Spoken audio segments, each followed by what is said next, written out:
Assalamualaikum warahmatullahi wabarakatuh. Sahabat hati yang dirahmati Allah. Dalam video kali ini, kita akan menyelami satu kalimat yang agung dalam dunia tasawuf. Awaluddin ma'rifatullah. Awal agama adalah mengenal Allah. Sebelum melanjutkan, sekiranya saudaraku reda untuk like dan subscribe untuk ilmu akhirat ini. Terima kasih, mari kita lanjut pembahasan awal. Rasulullah bersabda, "Man arafa nafsahu faqad arafa rabbahu." Barang siapa mengenal dirinya, niscaya ia akan mengenal Tuhannya. Maka pengenalan diri adalah gerbang awal menuju ma'rifatullah. Dan untuk mengenal Allah, kita terlebih dahulu harus mengenal siapa sebenarnya diri kita. Diri zahir dan diri batin. Diri kita terdiri atas dua bagian, yaitu diri yang zahir dan diri yang batin. Diri zahir adalah tubuh yang tampak secara lahiriah. Ia terbentuk dari 4 unsur dasar, api, angin, air, dan tanah. Inilah jasad kita, tempat nafsu bergerak dan keinginan lahir. Adapun diri yang batin adalah ruhani dan berasal dari cahaya ilahi. Diri batin ini memancarkan 7 sifat Allah yang tajalli. 7 sifat Allah pada diri. Yang pertama adalah kudrat. Kudrat artinya kuasa. Lihatlah dirimu yang mampu berjalan, menggerakkan tangan dan membuat keputusan. Itu adalah kudrat Allah yang tercermin pada dirimu. Yang kedua adalah iradat. Iradat artinya kehendak. Ketika engkau menginginkan sesuatu, saat itulah kehendak Allah sedang nyata dalam dirimu. Yang ketiga adalah ilmu. Ilmu adalah kemampuan untuk mengetahui. Kau tahu mana gula, mana garam, mana jalan yang benar dan mana yang sesat. Itu adalah ilmu Allah yang hadir dalam dirimu. Yang keempat adalah hayat. Hayat artinya hidup. Engkau bisa bergerak, bernafas, beraktivitas karena kau hidup. Dan kehidupan itu hanyalah dari Allah. Jika hayat dicabut, maka tubuh ini hanyalah bangkai. Yang kelima adalah sama. Sama artinya mendengar. Kau mampu mendengar suara karena ada sifat Allah yang maha mendengar yang memancar padamu. Yang keenam adalah basyar. Basyar artinya melihat. Matamu melihat, hatimu memandang. Semua itu berasal dari cahaya penglihatan Allah yang menampakkan diri padamu. Yang ketujuh adalah kalam. Kalam artinya berkata-kata. Kau berbicara dengan mulut, tapi juga berkata di dalam hati. Kedua-duanya adalah tajalli dari kalam Allah pada diri manusia. Rasulullah bersabda, "Anta al-mautu qabla al-maut." Matikan dirimu sebelum engkau mati. Yang dimaksud adalah mati secara maknawi, bukan jasad yang mati, tapi rasa kepemilikanmu terhadap 7 sifat tadi yang dimatikan. Jika engkau telah mengakui bahwa yang berkuasa hanya Allah, yang berkehendak hanya Allah, yang mengetahui, yang hidup, yang mendengar, yang melihat dan berkata hanyalah Allah, maka engkau telah mematikan dirimu. Dan saat itu yang tersisa hanyalah Allah di dalam pandanganmu. Diri tidak memiliki apa-apa. Kalau kita pandang lebih dalam, tubuh ini pun bukan milik kita sepenuhnya. Tubuh ini berasal dari perpaduan 2 insan, ayah dan ibu. Dari ibu, engkau mewarisi bulu, kulit, urat, dan daging. Dari ayah, engkau membawa otak, darah, tulang, dan sumsum. Maka apakah masih ada yang bisa kau banggakan? Tidak. Diri ini bukan milik siapa-siapa. Diri ini hanya nama semata. Semua hanyalah titipan. Inilah ilmu para waliullah. Maqam fana dan reda ilahi. Orang yang telah sampai pada maqam fana tak lagi berkata sembarangan, karena setiap katanya adalah kalam Allah. Ia tidak akan berdusta, tidak akan berkata kotor, tidak akan menyakiti. Jika ia marah, maka murka Allah pun akan nyata. Namun jika ia dihina, dicaci, diludahi, ia diam saja. Tapi Allah akan membalaskan. Inilah maqam fana. Maqam di mana semuanya lebur dalam Allah. Inilah maqam yang tak banyak dibahas. Bahkan para wali pun hanya membicarakannya jika ada yang benar-benar bertanya. Jika seseorang telah sampai ke dalam maqam ini, maka ia masuk pada tingkatan la harfin wala sautin. Tiada huruf dan tiada suara, segalanya hanya Allah. Dan ia pun masuk ke dalam maqam rida ilahi. Segala perbuatannya diridai Allah. Dan ia pun memiliki akhlak yang lembut, seperti Rasulullah, pandangan Rasulullah dan pandangan iblis. Lihatlah Rasulullah, beliau dilempar batu, diludahi, dicaci, tapi beliau tak pernah marah. Kenapa? Karena beliau memandang bukan manusia yang di hadapannya, tapi 7 sifat Allah yang tajalli dalam setiap insan. Bandingkan dengan iblis. Iblis melihat Adam hanya sebagai tanah, lalu merasa dirinya lebih tinggi karena berasal dari api. Padahal ia tidak tahu bahwa dalam diri Adam terdapat 4 unsur: tanah, air, angin, api, dan 7 sifat Allah yang memuliakannya. Maka kenalilah dirimu, karena siapa yang benar-benar mengenal dirinya, maka ia akan mengenal Tuhannya. Siapa yang mengenal Tuhannya, maka seluruh hidupnya menjadi ibadah, amalnya ringan, ucapannya lembut, pandangannya dalam, dan ia hanya melihat Allah dalam setiap ciptaannya. Sebagian orang heran, mengapa para wali bisa berjalan di atas air? Mengapa mereka bisa mengetahui sesuatu yang jauh? Mengapa ucapan mereka menjadi nyata? Mengapa doanya menembus langit dan bumi? Mereka menyebut itu sebagai karomah, kemuliaan yang tampak luar biasa. Tapi sesungguhnya, karomah itu bukan milik wali, bukan pula hasil dari latihan zikir atau ibadahnya. Karomah adalah kemurahan Allah. Karomah terjadi karena 7 sifat Allah yang tajalli menampakkan diri dalam diri mereka. Bukan wali yang tahu, tapi Allah lah yang maha tahu. Bukan wali yang berkehendak, tapi Allah lah yang menghendaki. Bukan wali yang menghidupkan, tapi Allah lah yang maha hidup. Maka ketika wali itu berkata, dan perkataannya menjadi kenyataan, itu karena sifat kalam Allah yang muncul pada lidahnya. Ketika ia melihat apa yang orang lain tak lihat, itu karena sifat bashar Allah yang tajalli pada penglihatannya. Ketika ia mendengar doa hamba yang jauh, itu karena sifat sama Allah yang bekerja pada pendengarannya. Ketika ia mampu berjalan di atas air, itu bukan karena ilmunya, bukan karena amalnya, tapi karena kudrat Allah yang menggerakkan dirinya di luar hukum kebiasaan. Maka para wali tidak pernah merasa memiliki karomah. Mereka tidak pernah sombong dengan apa yang terjadi melalui diri mereka. Karena mereka tahu mereka bukan siapa-siapa. Mereka hanyalah cermin. Yang tampak hanyalah pantulan cahaya Allah. Jika engkau memuji wali, sebenarnya engkau sedang memuji Allah. Karena segala sesuatu yang muncul dari wali itu adalah sifatullah, bukan dirinya, bukan tubuhnya, bukan kehendaknya, tapi semuanya adalah Allah. Karomah bukan tujuan. Karomah bukanlah tujuan para wali. Mereka tidak mencarinya, tidak menampakkannya, tidak menyukainya.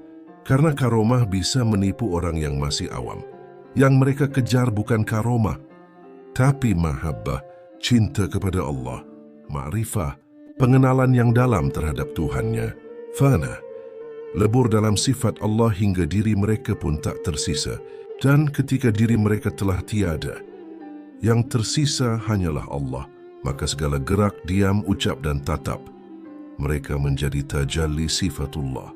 Inilah sebab kenapa karomah muncul, bukan karena mereka mulia, tapi karena Allah memuliakan dirinya sendiri melalui mereka. Janganlah engkau terpesona oleh karomah, karena karomah hanyalah bayang-bayang dari sang pemilik segala kekuatan. Carilah dia yang memiliki kodrat, carilah dia yang menghendaki segalanya. Carilah dia yang hidup, mendengar, melihat dan berkata, dialah Allah, dan para wali itu hanyalah cermin bagi cahayanya. Banyak orang awam salah paham terhadap ilmu tasawuf. Mereka mengira bahwa ketika seseorang mempelajari hakikat, maka ia tidak lagi butuh kepada syariat. Mereka menyangka bahwa orang yang berjalan di jalan makrifat akan meninggalkan solat, puasa, dan amal-amal lahiriah. Padahal itu adalah pemahaman yang keliru. Sangat jauh dari ajaran para wali dan para sufi sejati. Tasawuf bukanlah jalan meninggalkan syariat. Tasawuf justru menghidupkan syariat dengan ruhnya. Syariat adalah perintah lahir, dan hakikat adalah cahaya di balik perintah itu. Hakikat adalah isi, syariat adalah kulit. Para ulama tasawuf berkata, syariat itu kulit dan hakikat itu isi. Kulit melindungi isi, dan isi memberi makna kepada kulit. Keduanya tidak dapat dipisahkan. Jika engkau hanya mengambil syariat tanpa hakikat, maka ibadahmu kering, hanya rutinitas jasad. Tapi jika engkau hanya mengejar hakikat tanpa syariat, maka engkau tersesat dalam angan-angan. Contohnya seperti ini, ketika kamu haus lalu muncul keinginan untuk minum, itulah hakikat, hati yang merasakan, dan kehendak yang muncul dalam batin. Lalu tubuhmu bergerak menuju gelas mengambil air dan meminum. Inilah syariat, yaitu perbuatan lahiriah. Maka syariat adalah gerakan yang tampak. Hakikat adalah dorongan batin yang tersembunyi. Keduanya berjalan bersama, tak bisa dipisahkan. 7 sifatullah adalah hakikat. Para wali mengajarkan bahwa hakikat sejati adalah 7 sifat Allah yang tajalli dalam diri manusia, yaitu kudrat, iradat, ilmu, hayat, sama, bashar, dan kalam. Tapi manusia sering keliru. Ia mengira bahwa semua itu miliknya. Ia berkata, yaku yang tahu, aku yang bisa, aku yang mau, aku yang berkata. Padahal itu sudah qadim atau sudah sedia. Jika kita masih mengaku-ngaku, maka kita telah mengambil hak Allah. Inilah akar dari kesyirikan yang halus. Syirik dalam pengakuan, syirik dalam rasa memiliki. Maka para sufi melepaskan pengakuan itu. Mereka mengatakan, yang tahu hanyalah Allah, yang berkuasa hanyalah Allah, yang hidup, mendengar, melihat, dan berkata hanyalah Allah. Inilah mati maknawi, yaitu mematikan ego dan rasa memiliki terhadap 7 sifat itu, dan mengembalikannya semua kepada Allah. Syariat dan hakikat tidak bisa dipisah. Kesalahan sebagian orang adalah karena mereka memisahkan antara syariat dan hakikat. Mereka berkata, kami cukup sholat, tak perlu belajar hakikat. Atau sebaliknya, kami sudah belajar makrifat, tak perlu lagi sholat. Dua-duanya keliru. Tasawuf yang sejati tidak memisah keduanya. Syariat adalah jalan kaki, dan hakikat adalah tujuan hati. Syariat adalah bentuk, dan hakikat adalah ruh. Tanpa ruh, bentuk menjadi kosong. Tanpa bentuk, ruh tidak punya wadah. Seperti cahaya di dalam lampu. Lampu itu syariat. Cahayanya adalah hakikat. Tanpa kaca lampu, cahaya akan menyebar liar. Tanpa cahaya, lampu hanya benda mati. Lenyap dalam 7 sifatullah. Ketika seorang hamba telah melepaskan semua pengakuan diri, maka ia akan lenyap bersama 7 sifat Allah yang tajalli dalam dirinya. Tidak ada lagi rasa memiliki. Tidak ada lagi aku yang berkuasa, aku yang tahu atau aku yang hidup. Yang tersisa hanyalah Allah. Segala gerak dan diamnya, ucap dan tatapnya, semuanya adalah pantulan dari Nurullah. Inilah keadaan para wali. Mereka telah fana billah, lebur dalam Allah, sehingga hidup mereka menjadi ibadah yang tiada henti. Ibadah tanpa henti. Apa sebab ibadahnya tidak pernah berhenti? Karena ia telah mutlak berserah diri kepada Allah. Tidak ada kehendak selain kehendak Allah. Tidak ada kuasa selain kuasa Allah. Maka setiap geraknya adalah taat. Setiap diamnya adalah zikir. Setiap ucapannya adalah kebenaran. Bahkan ketika mereka duduk diam, tafakur dalam sunyi, tanpa disadari, lisan mereka mengucap kata-kata yang tak biasa. Tapi itu bukan sembarang kata. Itu adalah pancaran dari Nurullah yang keluar melalui lisan yang telah suci dari diri. Lisan yang tak lagi berkata atas nama nafsu, tapi atas nama Tuhan yang menghidupkan segalanya. Makna tak sadar. Terkadang kita melihat para wali duduk mengawang-awang di atas sajadah. Mereka diam, tersenyum, meneteskan air mata, atau memejamkan mata dalam lamunan yang dalam. Orang awam berkata, mereka seperti orang tak sadar. Tapi ketahuilah, tak sadar di sini bukan berarti gila, bukan pula mabuk, tapi tenggelam, larut dalam keasikan dengan Allah. Hatinya tak lagi memandang dunia. Dirinya telah masuk ke dalam samudera makrifat yang luas. Keadaan ini disebut fana billah, lenyap dalam kehadiran Allah. Jiwanya larut, hatinya luluh, dirinya tak punya lagi kehendak selain kehendak Allah. Syekh Siti Jenar dan Al-Hallaj. Keadaan seperti inilah yang dialami oleh Syekh Siti Jenar dan Al-Hallaj. Keduanya telah masuk ke dalam maqam sirrullah, yaitu rahasia terdalam yang tak dapat dijelaskan dengan huruf dan suara. Ketika mereka berkata, Ana al-haq, itu bukan berarti mereka mengaku sebagai Tuhan. Tapi karena yang berbicara bukan lagi dirinya, yang berkata adalah nur Allah yang bertajalli dalam dirinya, sehingga kata-katanya adalah pantulan dari yang maha benar. Mereka pun tak lagi takut pada kematian, karena bagi mereka mati adalah pertemuan. Mereka tak takut kepada hukuman manusia, karena yang mereka lihat hanyalah Allah dalam segala hal. Inilah rahasia para wali. Ibadah mereka tiada henti bukan karena banyaknya amal, tapi karena seluruh hidup mereka telah menyatu dengan kehendak Allah. Semoga kita diberi taufik untuk menelusuri jejak mereka, bukan untuk menjadi seperti mereka, tapi untuk memahami cahaya kebenaran yang memancar dari jalan mereka. Karena jalan tasawuf adalah jalan cinta, jalan tunduk, dan jalan melepas segala rasa memiliki, hingga tak ada yang tersisa, kecuali Allah semata. Surat Yunus ayat 62-63. Ala inna awliya Allahi la khawfun alaihim wa la hum yahzanun.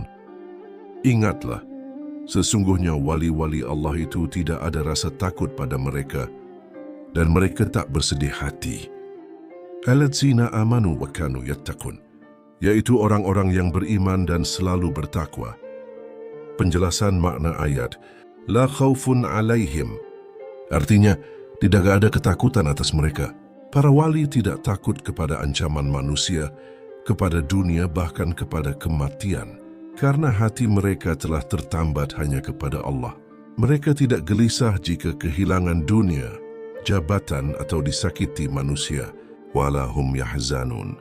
Artinya, mereka juga tidak bersedih hati. Mereka tidak bersedih karena kehilangan atau kerugian dunia, karena yang mereka cintai hanyalah Allah. Kesedihan dunia tidak menyentuh hati mereka yang sudah dipenuhi nurullah. Tentang hukum manusia dan keteguhan hati para wali.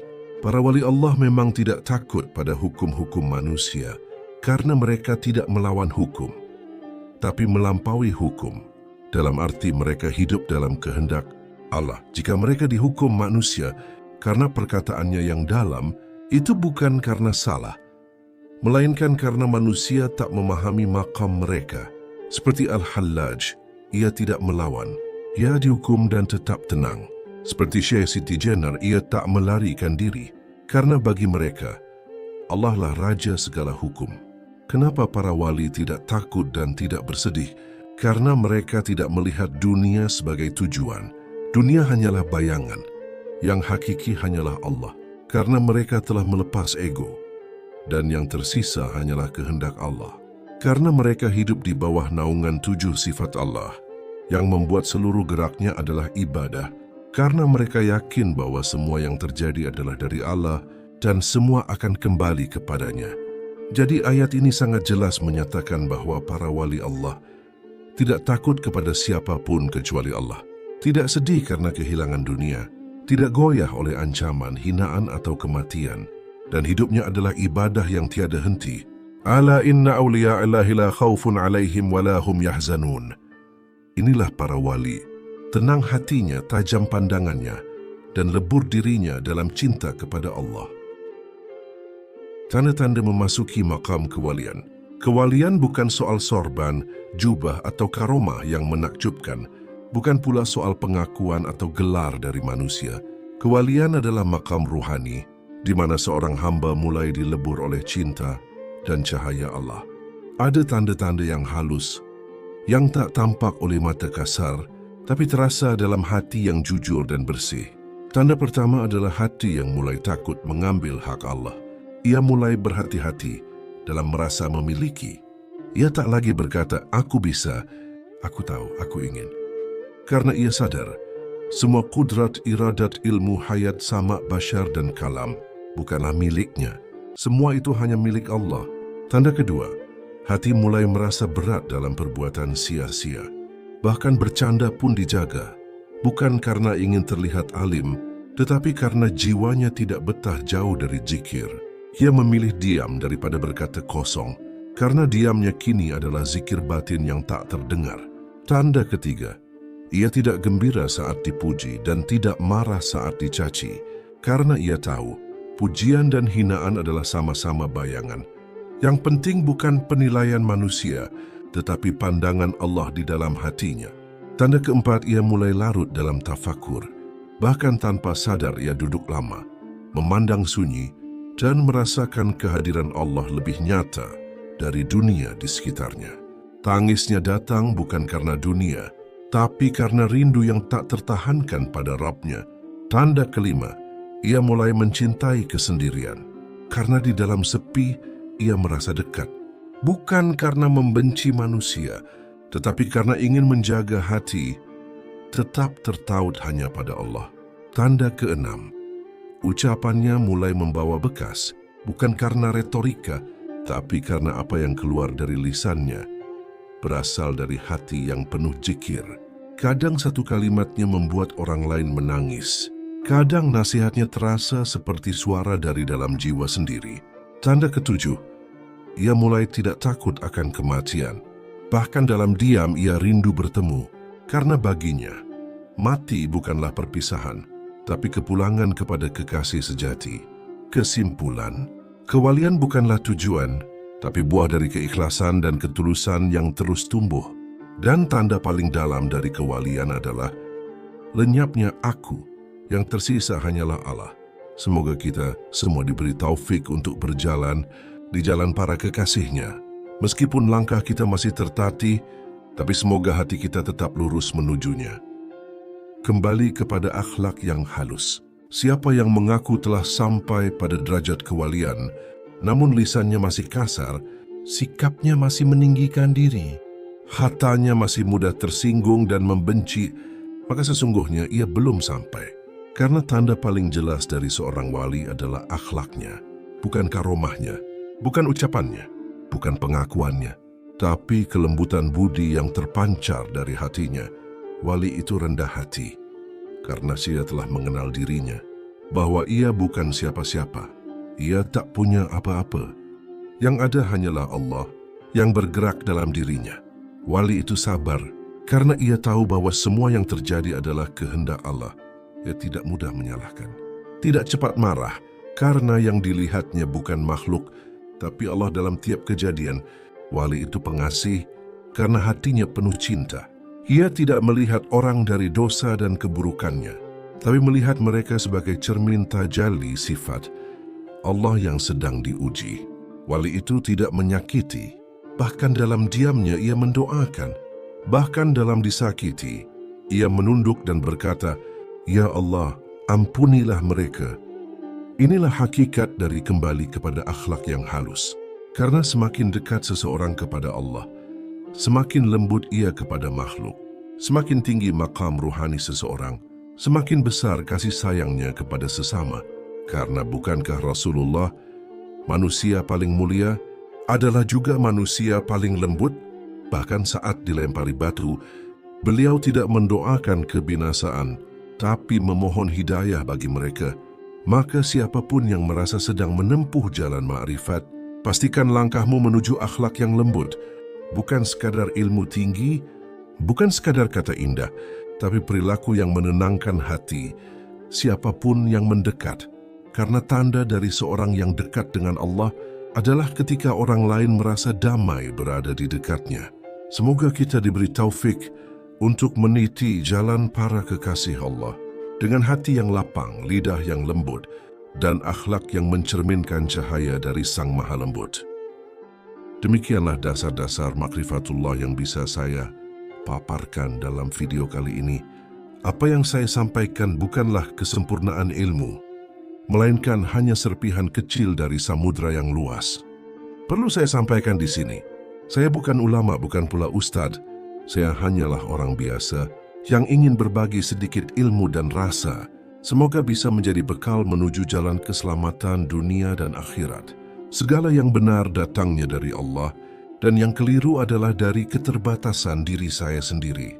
Semoga apa yang disampaikan bisa membuka hati, melembutkan jiwa, dan mendekatkan kita semua kepadanya. Wassalamualaikum warahmatullahi wabarakatuh.